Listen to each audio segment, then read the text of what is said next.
రష్యాలో భారీ భూకంపం సంభవించింది. కంచట్కా ప్రాంతంలో భూమి కంపించింది. రిక్టార్ స్కేల్పై భూకంప తీవ్రత 7.4గా నమోదైంది. భూమి కొద్దిసేపటి వరకు కంపించడంతో అక్కడి ప్రజలు తీవ్ర భయాందోళనకు గురయ్యారు. భూకంపం కారణంగా సునామీ హెచ్చరికలు కూడా అధికారులు జారీ చేశారు. జూలైలో 29న రష్యాలో భూకంపం వచ్చింది. 40 రోజుల వ్యవధిలోనే రెండోసారి భూకంపం సంభవించడంతో ఒకసారిగా తూర్పు రష్యా ప్రాంతమైన కంచట్కా తీర ప్రాంతంలో ఒకసారిగా ఏం జరగబోతుందనే ఆందోళనతో ప్రజలున్నారు.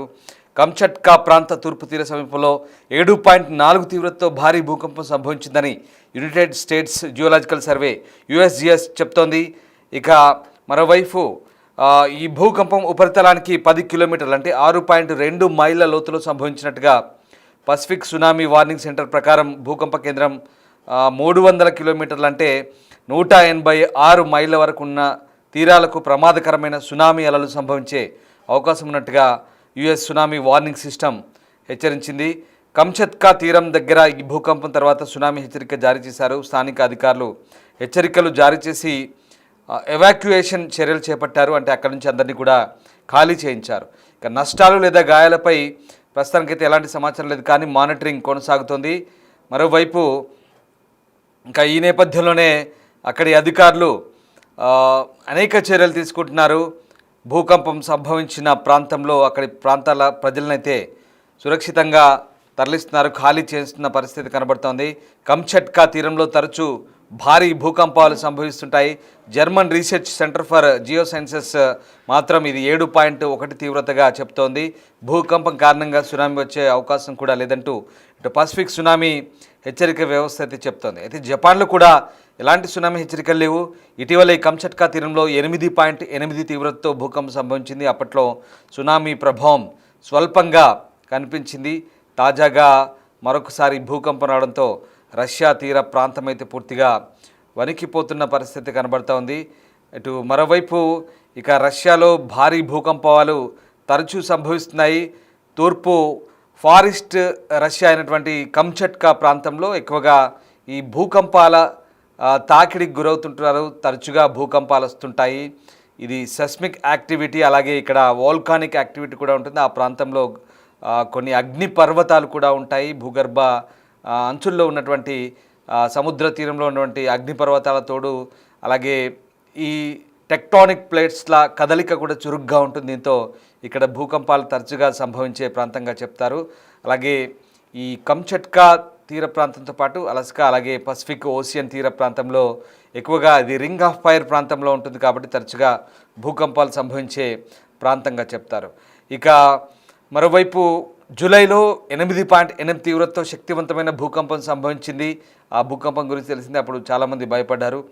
ఇక తాజాగా 7.4 తీవ్రతతో ఈ భూకంపం అయితే సంభవించిన పరిస్థితి కనబడుతుంది. ఇది 10 కిలోమీటర్ల లోతులో ఉన్నట్టుగా యునైటెడ్ స్టేట్స్ జియోలాజికల్ సర్వే చెప్తున్న పరిస్థితి కనబడుతోంది. సో ప్రస్తుతానికైతే ఇప్పటివరకు ఎటువంటి ప్రాణ నష్టం లేదా ఆస్తి నష్టం జరిగినట్టుగా నివేదికలు అయితే లేవు, కానీ ఇది శక్తివంతమైన భూకంపంగానే చెప్తున్నారు. దీని తర్వాత పసిఫిక్ ప్రాంతం అంతటా కూడా సునామీ హెచ్చరిక అయితే జారీ చేయబడిన పరిస్థితి కనబడుతోంది. సో మొత్తం మీద ఈ భూకంప ప్రభావం మరొకసారి అక్కడి ప్రజలను వణికించిందని చెప్పవచ్చు. రష్యాలోని కంచట్కా తీరంలో ఈ భూకంపం రిక్టర్ స్కేల్పై 7.4గా నమోదైన పరిస్థితి కనబడుతోంది. ఇక ఇది కంచట్కాకి తూర్పున 111.7 కిలోమీటర్ల దూరంలో 39 కిలోమీటర్ల లోతులో ఉన్నట్టుగా చెప్తున్న పరిస్థితి. ఇక అలాగే తరచూ భూకంపాలు సంభవించే ఈ ప్రాంతంపై ఎప్పుడు ఒక రకంగా శాస్త్రవేత్తలు కూడా నిఘా పెడతారు, వాటిని అధ్యయనం చేస్తూ ఉంటారు.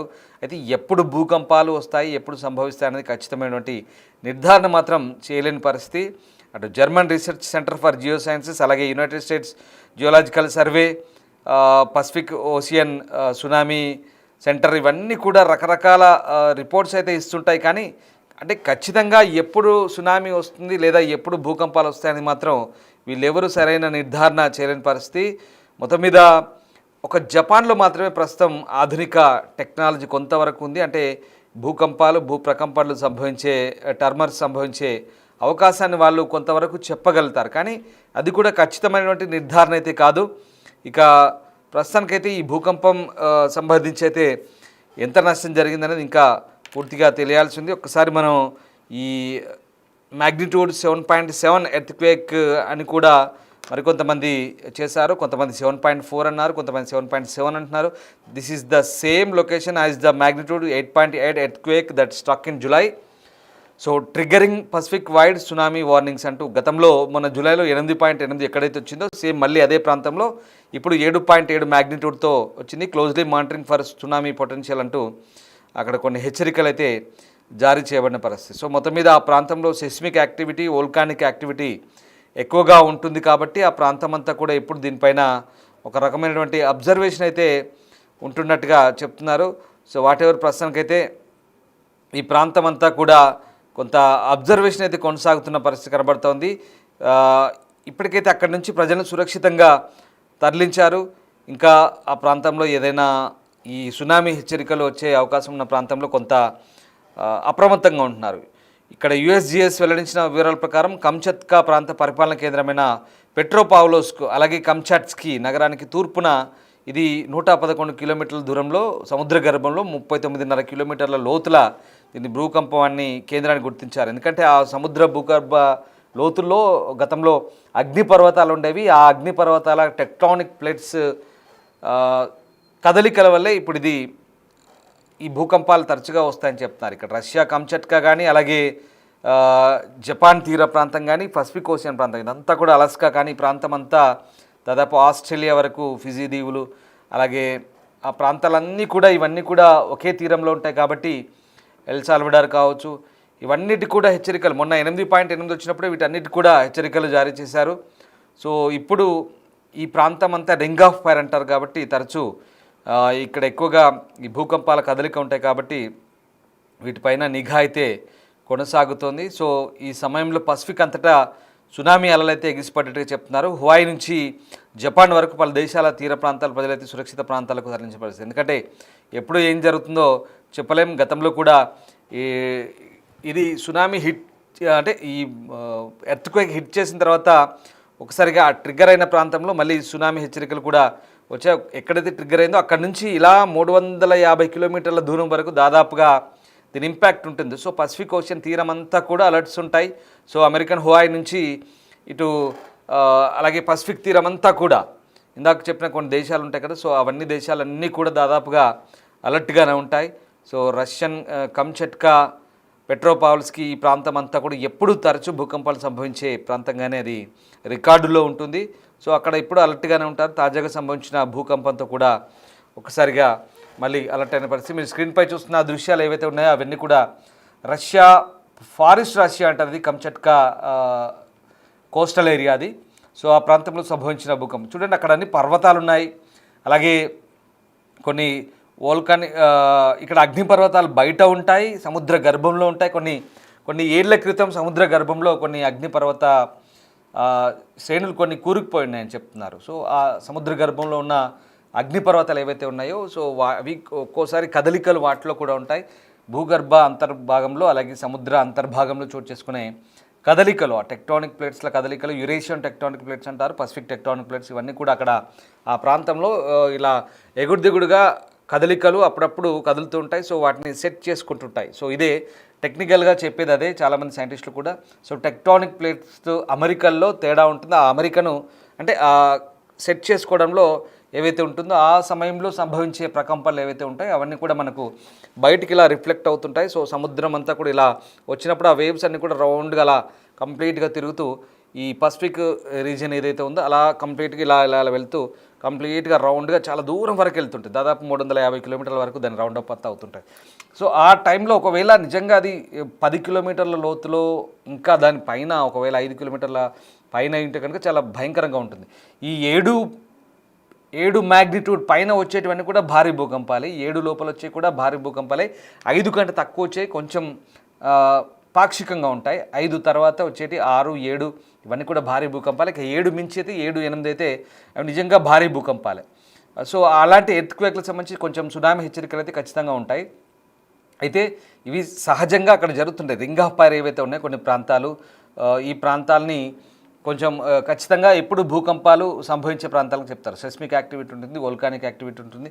సో ఆ ప్రాంతాలన్నీ కూడా హెచ్చరికలు జారీ ఉంటాయి. ఇప్పుడు మనకు టర్కీ కావచ్చు, జపాన్ కావచ్చు, ఎల్ సాల్వడార్ కావచ్చు, ఫిలిప్పైన్స్ కావచ్చు, ఈ ప్రాంతాలన్నీ కూడా రెగ్యులర్గా ఇండోనేషియా కావచ్చు, ఇలాంటి ప్రాంతాలన్నీ రెగ్యులర్గా భూకంపాలు సంభవించే ప్రాంతాలు ఇవన్నీ కూడా. సో ఆ జాబితాలోనే ఇప్పుడు ఇది కూడా ఉంది. సో పసిఫిక్ తీరం అంతా కూడా ఈ హవాయ్ దీవులు కావచ్చు, ఇక్కడ కంచట్కా, రష్యా, జపాన్, ఇవన్నీ కూడా రెగ్యులర్గా భూకంపాలకు సంబంధించిన ప్రాంతాలు. సో దాని గురించి అయితే ప్రస్తుతం ఖచ్చితమైన నిర్ధారణ అంచనాలు అయితే లేవు. ఇప్పటికైతే ఆ భూకంపం సంబంధించి ఎలాంటి ఆస్తి ప్రాణ నష్టం జరిగిందని తెలియదు. కొన్ని విజువల్స్ అయితే మనకు వస్తున్నాయి. అదిగో కొన్ని ప్రాంతాల్లో ఇళ్ళ గోడలు కూలిపోయినది తెలుస్తుంది. అలాగే ఆ ప్రాంతంలో ఎలాగో భూకంపం వస్తుందని తెలుసు, కాస్త జాగ్రత్తగా ఉంటారు. కానీ ఎప్పుడు వస్తుంది ఏంటనేది ఖచ్చితమైన నిర్ధారణ తెలియదు, చెప్పలేని పరిస్థితి. సో అక్కడ హెలికాప్టర్లు మోహరించారు చూడండి. రక్షణ సహాయక చర్యలు అయితే తక్షణం కొనసాగుతున్నాయి. ఇప్పటికైతే ఇంకా మళ్ళీ ఈ సునామీ హెచ్చరికలు అయితే ఉన్నాయి. బహుశా కొన్ని ప్రాంతాల్లో ఎత్తివేసినట్టుగా కూడా తెలుస్తుంది. సో మళ్ళీ అలర్ట్గానైతే ఉంటున్నారు. ప్రస్తుతానికి అక్కడి నుంచి ఎవాక్యువేట్ చేయించారు, ఖాళీ చేయించారు ప్రజల్ని సురక్షితంగా. సో ఇప్పటికైతే సహాయక చర్యలు కొనసాగుతున్నాయి.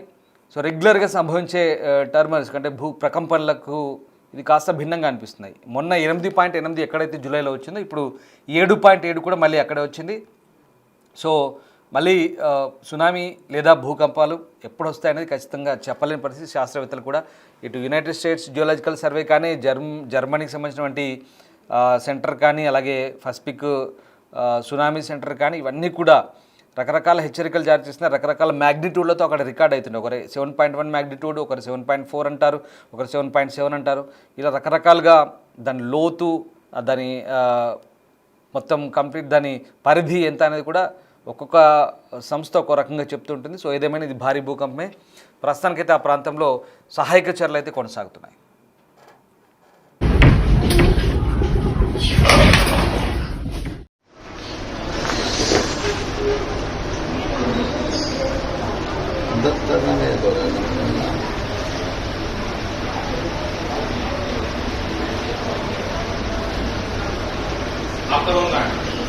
इनको अंदर करो, वहां गेट पे बैठ जाओ, पब्लिक को मत आने दे.